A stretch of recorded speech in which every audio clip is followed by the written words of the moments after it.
Right breaking చూస్తున్నాం. ఖమ్మం జిల్లా కల్లూరులో కాంగ్రెస్ కార్యకర్తలు రెచ్చిపోయారు. ఎస్ఐ హరితపై దాడి చేశారు. అంతకుముందు ఓ హోటల్ వద్ద కాంగ్రెస్ కార్యకర్తలు మద్యం తాగి వీరంగం సృష్టించారు. అంతేకాదు కాంగ్రెస్ కార్యకర్తలు హోటల్ సిబ్బందికి మధ్య వాగ్వాదం చోటు చేసుకుంది. సమాచారం అందుకున్న ఎస్ఐ హరిత ఇరు వర్గాలకు సర్ది చెప్పేందుకు యత్నించారు. అయితే మద్యం మత్తులో ఉన్న కాంగ్రెస్ కార్యకర్త రాము అసభ్య పదజాలంతో దూషించాడు. అంతేకాదు ఎస్ఐ హరితపై కాంగ్రెస్ కార్యకర్త రాము దాడి చేశాడు. దీంతో రాముతో పాటు పలువురిని పోలీసులు అదుపులోకి తీసుకున్నారు.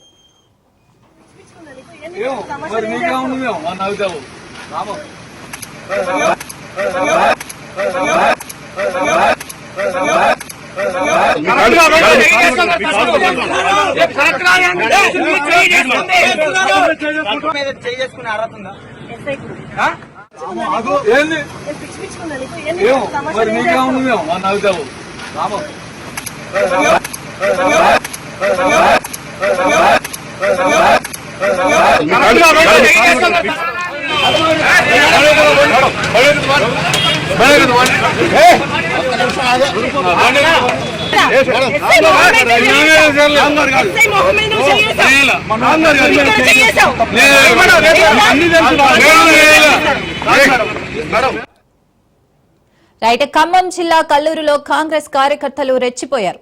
ఎస్ఐ హరితపై దాడి చేశారు. అంతకుముందు ఓ హోటల్ వద్ద కాంగ్రెస్ కార్యకర్తలు మద్యం తాగి వీరంగం సృష్టించారు. అంతేకాదు కాంగ్రెస్ కార్యకర్తలు హోటల్ సిబ్బందికి మధ్య వాగ్వాదం చోటు చేసుకుంది. సమాచారం అందుకున్న ఎస్ఐ హరిత ఇరు వర్గాలకు సర్ది చెప్పేందుకు యత్నించారు. అయితే మద్యం మత్తులో ఉన్న కాంగ్రెస్ కార్యకర్త రాము అసభ్య పదజాలంతో దూషించాడు. అంతేకాదు ఎస్ఐ హరితపై కాంగ్రెస్ కార్యకర్త రాము దాడి చేశాడు. దీంతో రాముతో పాటు పలువురిని పోలీసులు అదుపులోకి తీసుకున్నారు.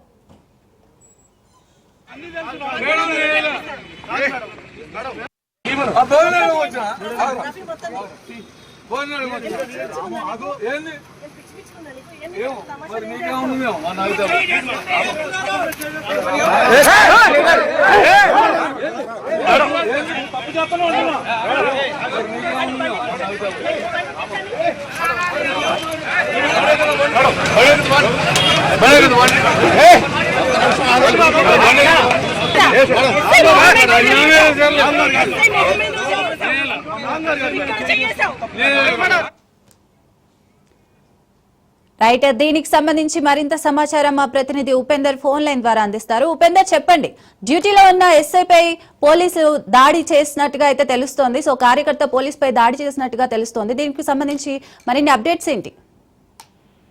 సిరిసాగర్ ఇటు కల్లూరు ఏదైతే ఎన్ఎస్పీ రోడ్ లో ఉన్న హోటల్ వద్ద కూడా నలుగురు యువకులు ఆందోళన చేయడంతో అటు పోలీసులు రంగప్రవేశం చేశారు. ఈ నేపథ్యంలోనే ఇరు మధ్య కూడా కొంత వాగ్వివాదం చోటు చేసుకుంది. ఈ నేపథ్యంలోనే అటు ఎస్ఐ ఒక్కసారిగా అటు 10 మంది ముందు అటు యువకుడు అంటే కాంగ్రెస్ పార్టీకి సంబంధించిన నాయకుడిపై చెంపదెబ్బ కొట్టడంతో ఆయన సమన్వయం కోల్పోయి వెంటనే ఎస్ఐని నెట్టివేయడంతో కొంత ఉద్రిక్త పరిస్థితులు నెలకొన్నాయి. అసలైతే కల్లారు చెందినటువంటి నలుగురు యువకులు కూడా నిన్న సాయంత్రం మధ్య మధ్యలో కల్లూరులోని హోటల్ వద్దకు వచ్చారు. అయితే చపాతీ పుల్కాలు కావాలని చెప్పేసి అడిగారని చెప్పేసి తెలుస్తుంది. అయితే గంట సేపు అయితే చపాతీ పుల్కాలు తయారవుతాయని సిబ్బంది తెలిపారు. అయితే యువకులు బూతులు మాట్లాడారని చెప్పేసి హోటల్ సిబ్బంది బయటకైతే వాళ్ళని పంపేశారు. అయితే కొద్దిసేపటికి మరి కొంతమందిని వెంట తీసుకొని వచ్చి హోటల్ వద్ద ఈ యువకులు గందరగోళం చేస్తున్న నేపథ్యంలోనే ఎస్ఐ హరిత వాళ్ళ సిబ్బంది అక్కడికైతే చేరుకొని ఘర్షణ నిలువరించే ప్రయత్నం చేశారు. ఈ క్రమంలో అటు దుర్భాషలాడుతున్నటువంటి ఏదైతే కాంగ్రెస్ నాయకుడిపై చెంపపై గట్టిగా ఎస్ఐ కొట్టారు.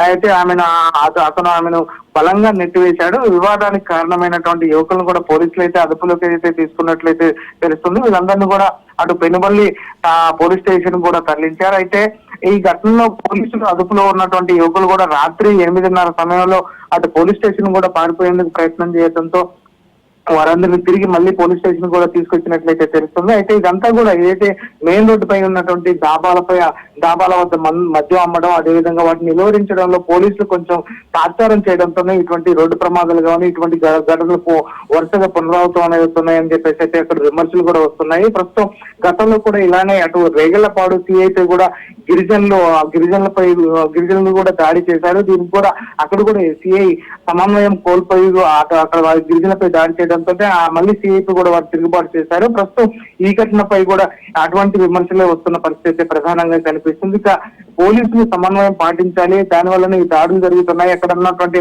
అందరి మధ్య అక్కడ ఒక నాయకుడిని చెంపదెబ్బపై కొట్టడం ఏంటని చెప్పేసి అయితే వారు విమర్శ చేస్తున్న పరిస్థితి కనిపిస్తుంది. ప్రస్తుతం మాత్రం అటు ఏదైతే దాడి చేసినటువంటి రాముతో పాటు ఆయన అనుచరులను కూడా పోలీసులు అదుపులోకి తీసుకొని ప్రస్తుతం అంటే అదుపులోకి తీసుకున్నారు. విచారణ కూడా చేపడుతున్న పరిస్థితి కనిపిస్తుంది. అసలు అక్కడ ఏం జరిగింది అనేది విషయంపై కూడా వారంతా కూడా కొంత కులంకంగా అధికారులు కూడా ఉన్నతాధికారులు కూడా నివేదికను కూడా తయారు చేస్తున్న పరిస్థితి కనిపిస్తుంది. ప్రస్తుతం మాత్రం అటు రెండు పార్టీలకు సంబంధించినటువంటి నాయకులు కూడా అక్కడికి చేరుకొని వారందరినీ కూడా విడిపించేందుకు ప్రయత్నాలు అయితే కొనసాగుతాయి. ప్రస్తుతం మాత్రం వారంతా కూడా అదుపులో ఉన్న పరిస్థితి అయితే కనిపిస్తుంది. సిరిసాగర్.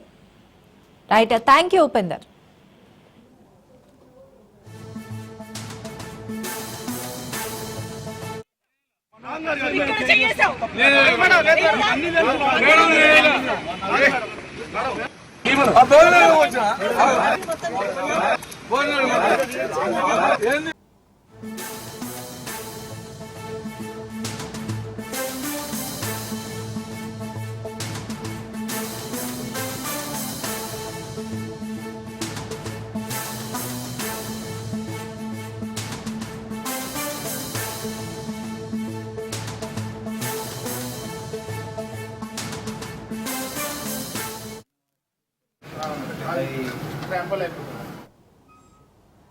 రైట్, వేములవాడ రాజన్న ఆలయానికి చెందిన తిప్పాపురం గోశాలలో కోడెల మృతిపై బీజేపీ నాయకులు భగ్గుమన్నారు. కోడెలను సంరక్షించడంలో గోశాల సిబ్బంది, ఆలయ అధికారులు నిర్లక్ష్యం వహిస్తున్నారంటూ మండిపడ్డారు. అయితే ఇప్పటి వరకు కోడెల సంరక్షణకు చేపట్టిన పనులపై శ్వేతపత్రం విడుదల చేయాలంటూ డిమాండ్ చేశారు. తిప్పాపురం గోశాలను సందర్శించిన బీజేపీ నాయకులు ఇకపై కోడెల మృత్యు ఘోష ఆగకపోతే గోశాలలతో పాటు రాజన్న ఆలయం ముట్టడిస్తామని హెచ్చరించారు. రాజన్న గోశాలను పిక్నిక్ స్పాట్ గా మార్చాలంటూ నిప్పులు చెరిగారు.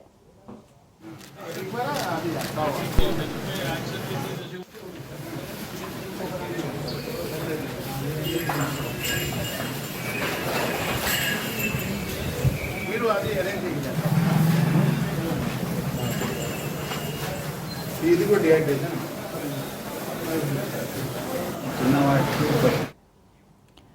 ఇక శుక్రవారం అనారోగ్యంతో 4 కోడెలు మృతి చెందాయి. మరోవైపు అనారోగ్యంతో 12 కోడెలు బాధపడుతున్న సమాచారం.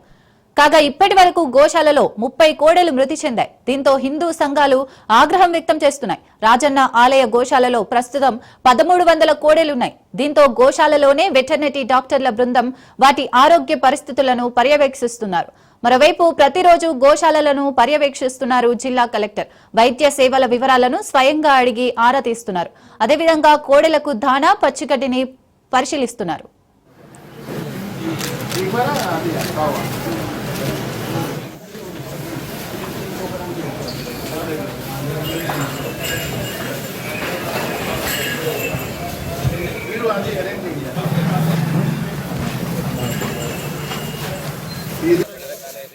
రాజన్నకు ప్రీతిపాత్రమైన కూడా భారతదేశంలో ఎక్కడ కూడా కోడి దర్శనము, కోడి పూజ ఎక్కలేదు. ఒక రకంగా నంది వాహనం, శివుని దగ్గరికి వెళ్ళాలంటే నంది వాహనం పర్మిషన్ తీసుకోవాలి నంది. మరి అదే తంతులో కలికాలంలో సాక్షాత్తు కలిరూపం మనం కోడి అని చెప్తా ఉన్నాం. మరి వారికి పూజించిన తర్వాతనే, కోడి కట్టిన తర్వాతనే కోటి వరాలు ఇస్తాడు శివుడు అనే ఉద్దేశంతో మనం ఇక్కడ కోడి కడతా ఉన్నాం. నేను 4 వారం 10 రోజులకి వెళ్ళి ఒక పిక్నిక్ స్పాట్ చేసిన అధికార పార్టీ యంత్రాంగం అంతా, అధికారులు రావడం, లేకుంటే అధికార పార్టీ నాయకులు రావడం, నేను పిక్నిక్ స్పాట్ చేసిన ఎక్కడ కూడా కించిత్ బాధ లేదు. దాదాపు 400-300 కోడేలు ఉన్న దాంట్లో 1600 కోడెలను ఆ రకంగా ఎందుకు బ్లాక్ అయింది సమాధానం చెప్పలే ప్రభుత్వం. ఆ సమాధానం చెప్పకుండా గత ప్రభుత్వం ఏదైతున్నదో ఏదైనా యాక్సిడెంట్ అయితే కాలు చేతికి పరిహారం, చచ్చిపోతే సంతాపం. మరి ఇప్పుడు ఇక్కడ కూడా అదే రకంగా నడుస్తా ఉన్నది. వాళ్ళు అతి కొన్ని 100 కోట్ల ఆదాయం వస్తున్నట్టయితే ఆ ఆదాయాన్ని ఏం చేస్తా ఉన్నారు? ఆ కుంభకోణం ఏమైతుంది? అసలు డబ్బులు ఎక్కడ పోతా ఉన్నాయి? దీనికి బాధ్యులు అసలు ఏ శాఖ సమన్వయం చేస్తా ఉంది? ఇప్పుడు 4-5 రోజులకి వెళ్ళి 10 సంవత్సరాల సహా వాళ్ళు స్టేట్మెంట్ ఇస్తా ఉన్నారు, ఇన్నికి ఉన్నాయి, అప్డేట్ ఇస్తా ఉన్నారు. నువ్వు అప్డేట్ ఇస్తే ఏంది, ఇవ్వకుంటేది మాకు అసలు ఎన్ని కాపాడబడుతున్నాయి మీ చేతిలో మాకు చెప్పాలి. చూసినట్టయితే హృదయ విదారకంగా అనిపిస్తా ఉన్నాయి. పెద్ద పెద్ద కొల్లాల చిన్న వాటి చేసిన తర్వాత వేరే రకంగా బతికే ఆలోచన చేయాలి. మరి నిజంగా కూడా దేవాదాయ శాఖ అధికారులు కానీ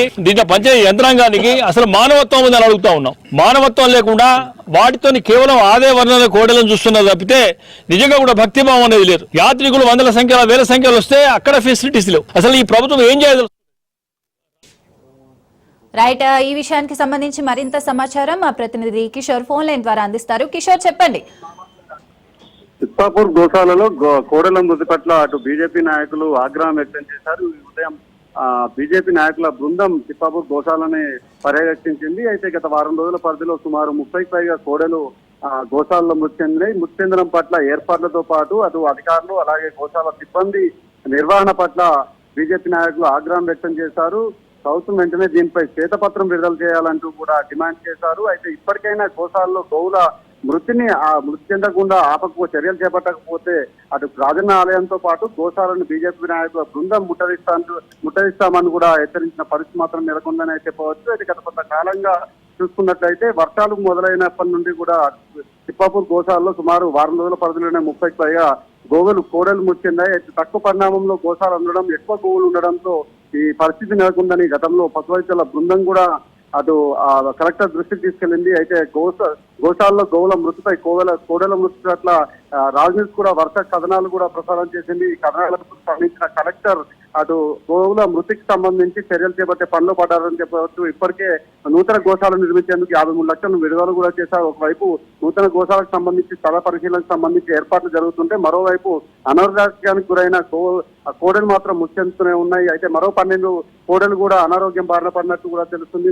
అది కూడా అనారోగ్యం పడి మృతి చెందే అవకాశం మాత్రం ఉన్నట్టు తెలుస్తుంది. ఇప్పటికే ఒక పశువైద్యుల బృందం అక్కడే ఉండే గోవులకు సంబంధించి ట్రీట్మెంట్ చేస్తున్నప్పటికీ కూడా కోడెల మృతి కూడా ఆగట్లేదనే చెప్పవచ్చు. అయితే ఇప్పటికైనా ప్రభుత్వం కోడెల మృతి పట్ల స్పందించాలి, శ్వేతపత్రం విడుదల చేయాలంటూ కూడా హిందూ సంఘాలతో పాటు బీజేపీ నాయకులు డిమాండ్ చేస్తున్నారు. ఇప్పటికైనా ఆ ప్రభుత్వం శ్వేతపత్రం విడుదల చేయాలి, లేకుంటే రాజన్న ఆలయంతో పాటు కోడెల గోశాలను కూడా మేము ముట్టడిస్తామంటూ కూడా ఆగ్రహం వ్యక్తం చేస్తున్నట్టు పరిస్థితి మాత్రం మొత్తానికి మాత్రం ఈ గోవుల మృతి పట్ల హిందూ సంఘాలతో పాటు ఇటు బీజేపీ నాయకులు ఆగ్రహం వ్యక్తం చేస్తున్న పరిస్థితి మాత్రం నెలకొందని చెప్పాలి.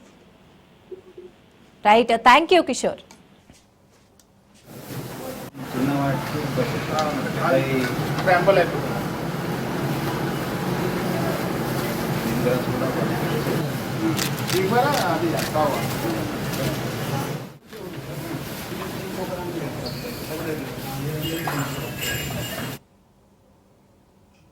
విశాఖ కేంద్రంగా ఏర్పాటైన దక్షిణ కోస్తా రైల్వే జోన్ లో మరో కీలక పరిణామం చోటు చేసుకుంది.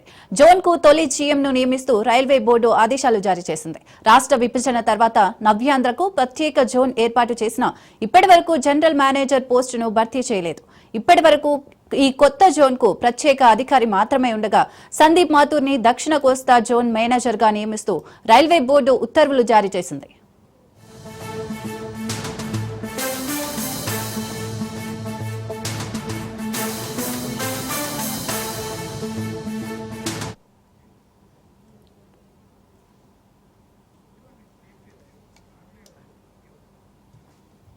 రైట్, ఇక ఇదే అంశంపై మరింత సమాచారం మా ప్రతినిధి సూర్యప్రకాష్ అందిస్తారు. ఆంధ్రప్రదేశ్ రాష్ట్రం విభజన తర్వాత ఉత్తరాంధ్ర ప్రజలు కొన్న కోరికలు, కన్న కళలను అయితే కేంద్ర ప్రభుత్వం అయితే గత రాత్రి అయితే నిజం చేసిందనే విషయాన్ని అయితే మనకు పూర్తిగా అయితే తెలుస్తుంది. ఎక్కడైతే విశాఖ కేంద్రంగా ఒక జోన్ ఏర్పాటు చేయాలని అయితే కోరుకోవడం అయితే జరిగింది. అందుకు సంబంధించి దాదాపు అన్ని ఏర్పాట్లు కూడా చేయడానికి అయితే ప్రభుత్వం, రాష్ట్ర ప్రభుత్వంతో పాటు కేంద్ర ప్రభుత్వం అయితే అడుగులు ముందుకేస్తుందనే విషయం అయితే మనకు పూర్తిగా అయితే తేటతెల్లమవుతుంది. ముఖ్యంగా రైల్ హౌస్ పరిధిలో అయితే ఇక్కడ ఏజీఎం కార్యాలయం ఏర్పాటు చేయడానికి కూడా ఇక్కడ ఏర్పాట్లు అయితే చేస్తున్నారు. ప్రస్తుతం రైల్ ఏజీఎం ను కూడా దక్షిణ కోస్తా రైల్వే జోన్ మొదటి జీఎం గా అయితే సందీప్ మాథూర్ అయితే నిన్న నియమించడం జరిగింది. నిన్న రాత్రి ఆ ఉత్తర్వులు జారీ చేసిన కేంద్ర ప్రభుత్వం, అలానే రైల్వే శాఖకు అయితే దాదాపు ఈ విశాఖ జిల్లాతో పాటు ఆంధ్రప్రదేశ్ రాష్ట్రం అంతటా కూడా అందరూ కూడా ఎంతో హర్షం వ్యక్తం చేస్తున్న పరిస్థితి నెలకొంటుంది. ముఖ్యంగా విశాఖ ప్రాంతం నుండి అయితే దాదాపు అత్యధికంగా అయితే ఎక్కువ మంది వెళ్లడం అయితే రాకపోకలు సాగిస్తూ ఉంటారు. విశాఖ కేంద్రంగా ఎప్పటి నుండో కూడా రైల్వే జోన్ ఏర్పాటు కోసం ఎప్పటి నుండో గత కొన్ని దశాబ్దాలుగా 4 దశాబ్దాలు అంటే దాదాపు 40 సంవత్సరాలుగా దీనికోసం ఎంతో మంది అయితే కృషి చేస్తున్నారు. ఎన్నో ప్రభుత్వాలు మారుతున్నాం, ఎంతమంది ఇది అవుతున్నా కూడా ఎప్పటికీ కూడా సార్థకం కాకపోవడం అయితే, అలానే ముఖ్యంగా ఉమ్మడి ఆంధ్రప్రదేశ్ గా ఉన్నప్పుడు, ఆంధ్రప్రదేశ్ తెలంగాణ ఉన్నప్పుడు కూడా దీని మీద ఎన్నో సార్లు కూడా ప్రయత్నం అయితే చేశారు. ఎన్నో ప్రతిపాదనలు చేసినా కూడా ఎప్పటికీ కలగానే ఉండిపోవడం అయితే జరిగింది. కేంద్ర రాష్ట్ర ప్రభుత్వాలు ఈ యొక్క నిర్ణయం తీసుకుంటూ నిన్న సందీప్ మాథూర్ అయితే ఇక్కడ విశాఖపట్నం కేంద్రంగా జీఎం ను నియమించడం, దానికి సంబంధించి ఇక్కడ ఆఫీస్ ఏర్పాట్లు చేయడం, ఇక్కడ పూర్తిగా అన్ని ఏర్పాట్లు చేయడం జరిగింది. విశాఖపట్నం రైల్వే స్టేషన్ దాదాపు భారతదేశంలోనే ప్రఖ్యాతిగాంచిన ఒక విశాఖపట్నం రైల్వే స్టేషన్ అయితే ఉంటుంది. ఈ స్టేషన్ కు అనుసంధానంగా ఇక్కడ కేంద్రంగా వాల్తేరు డివిజన్ తో పాటు రాయగడ డివిజన్ కలుపుకొని అయితే దాదాపు ఏర్పాటు చేయాల్సిన అవసరం అయితే ఉందనే విషయాన్ని అయితే కూడా ప్రతిపాదనలు ఎన్నోసార్లు రావడం జరిగింది. కానీ ఇక్కడ డివిజన్ మారుస్తూ కూడా రాయగడ డివిజన్ ని అలానే భువనేశ్వర్ కేంద్రంగా ఉన్న తూర్పు కోస్తా రైల్వేకి అయితే కేటాయించడానికి అయితే ఈస్ట్ కోస్ట్ రైల్వే కేటాయించడానికి ప్రయత్నం చేశారు.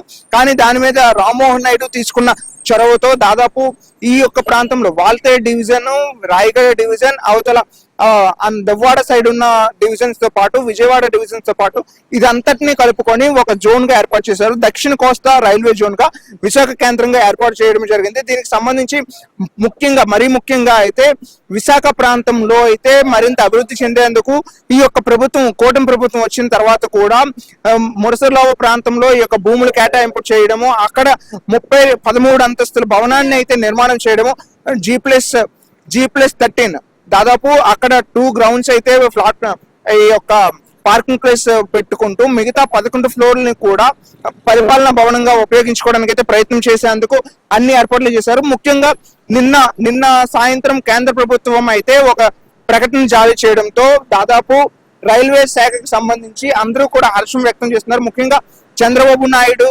అలానే పవన్ కళ్యాణ్, దాదాపు విశాఖ కేంద్రంగా ఉన్న అందరు నాయకులు, పార్టీలకు అతీతంగా ప్రతి ఒక్క నాయకులు కూడా సంతోషాన్ని అయితే వ్యక్తం చేస్తూ ఉన్నారు. సందీప్ మధుర్ కు శుభాకాంక్షలు తెలియజేసి స్థానికంగా ఇక్కడ ఉన్న ప్రజాప్రతినిధులు కూడా అతనికి శుభాకాంక్షలు తెలియజేయడం అయితే జరిగింది. ఇక్కడ విశాఖ కేంద్రంగా దక్షిణ కోస్తా రైల్వే జోన్ ఏర్పాటుతో దాదాపు ఇక్కడ అన్ని చోట్ల కూడా అభివృద్ధి చెందే అవకాశం అయితే ఉంటుంది. ఆంధ్రప్రదేశ్ రాష్ట్రానికి అయితే ఇది ఒక ఆయువు పట్టుగా ఉండబోతుంది. ఇక్కడ ఉన్న పరిస్థితిని అనుగుణంగా అయితే అన్ని భవనాలు ఏర్పాటు చేయడానికి అయితే మురసర్లావ ప్రాంతంలో పాటు ఇక్కడ జోన్ డిఆర్ఎం ఆఫీస్ ఏదైతే ఉందో ఆ ప్రాంతంలో కూడా ఇవన్నీ కూడా పరిపాలన భవనాలుగా ఏర్పాటు చేసి దాదాపు విశాఖపట్నాన్ని ఒక సుందరీకరణ నగరంగా ఎలా తీర్చిదిద్దుతున్నారో అలానే విశాఖ కేంద్రంగా అయితే ఈ యొక్క రైల్వే జోన్ కూడా మరింత కీర్తి ప్రతిష్టలు పెంచేలాగా భారతదేశంలో నెంబర్ 1 జోన్ గా నిలబెట్టడానికి అయితే ఇక్కడ ఉన్న నాయకులతో పాటు ప్రజలు కూడా, ఇక్కడ అధికారులు కూడా పనిచేసే పరిస్థితి కనిపిస్తుంది. దీనికి సంబంధించి రేపు మోడీ రాబోతున్న సమయంలో దీనిపైన ఇక్కడ ఉన్న ప్రజాప్రతినిధులందరూ కూడా వారి యొక్క కృతజ్ఞత భావాన్ని తెలియజేసే పరిస్థితి కనిపిస్తుంది. కెమెరామెన్ ప్రసాద్ తో సూర్యప్రకాష్, రాజ్ న్యూస్, విశాఖపట్నం. ఐటీ రంగంలో విశాఖ మహానగరం వేగంగా ముందుకు అడుగులు వేస్తోంది. గత వైసీపీ ప్రభుత్వంలో అక్రమాలతో వెళ్లిపోయిన కంపెనీలు సైతం నేడు విశాఖ వైపు క్యూ కడుతున్నాయి. కూటమి ప్రభుత్వం ఇస్తున్న నూతన విధానాలతో పెద్ద ఐటీ కంపెనీలు సాగర నగరం వైపు వచ్చేందుకు మార్గాలు అన్వేషిస్తున్నాయి. ఇప్పటికే టీసీఎస్ లాంటి కంపెనీ విశాఖ కేంద్రంగా 2000 మందితో కార్యకలాపాలు జరపడానికి సిద్ధం కావడంతో స్థానిక యువత సంతోషం వ్యక్తం చేస్తున్నారు.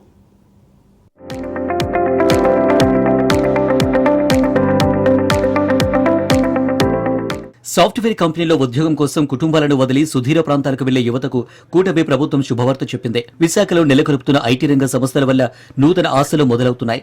సాగర తీరంలో పర్యాటకంగా సుందరంగా ఉండే నగరంలో ఐటీ కంపెనీ రావడంతో పెద్ద ఎత్తున యువత హర్షం వ్యక్తం చేస్తున్నారు. టీసీఎస్, గూగుల్, మైక్రోసాఫ్ట్ లాంటి పెద్ద సంస్థలు నగరానికి రావడంతో మరిన్ని ఐటీ కంపెనీలు సైతం విశాఖ వైపు అడుగులు వేస్తున్నాయి.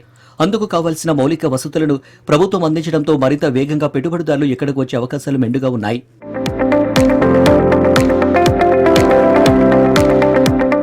ఐటీ రంగంలో ప్రపంచంలో హైదరాబాద్ టాప్ ప్లేస్ లో ఉంది. ఇప్పుడు హైదరాబాద్ తర్వాత అంతటి స్థాయికి చేరుతుంది విశాఖపట్నం. సముద్ర తీరం, ఎత్తున కొండలు, అన్ని ప్రాంతాలు ప్రజలు, నేవీ, రోడ్ రైల్, వాయు, జల మార్గాలు కలిగిన నగరం కావడంతో ఆంధ్రప్రదేశ్లో పెట్టుబడులు పెట్టేవారికి విశాఖ కేంద్రంగా కనిపిస్తుంది. అన్ని వసతులు ఉన్న విశాఖలో ఐటీ కంపెనీలు రావడంతో ఉద్యోగ ఉపాధితో పాటు స్థానికంగా జీడీపీ వృద్ధి రేటు కూడా పెరిగే అవకాశం ఉంది. ఉద్యోగులు రావడంతో taxi, food courts, shopping malls ఇలా నగరమంతటా అభివృద్ధి చెందుతుందని ప్రజలు ఆనందం వ్యక్తం చేస్తున్నారు.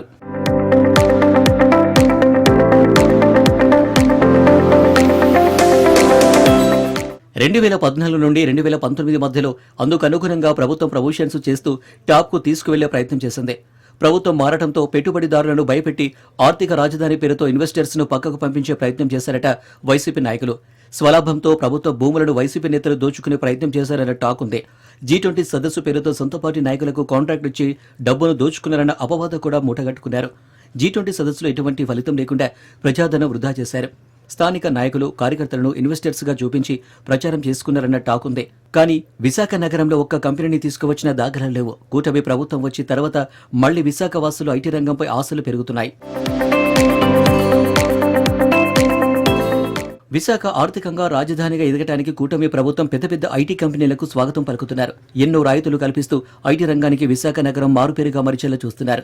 రాబోతున్న టీసీఎస్, గూగుల్, మైక్రోసాఫ్ట్ లాంటి సంస్థలతో ఒప్పందాలు చేసుకోవడంతో యువతలో విశాఖపై మరింత నమ్మకం పెరుగుతుంది. రాబోయే 2 ఏళ్లలో విశాఖలో 1,00,000 మందికి ప్రత్యక్షంగా, పరోక్షంగా ఉపాధి రాబోతుంది.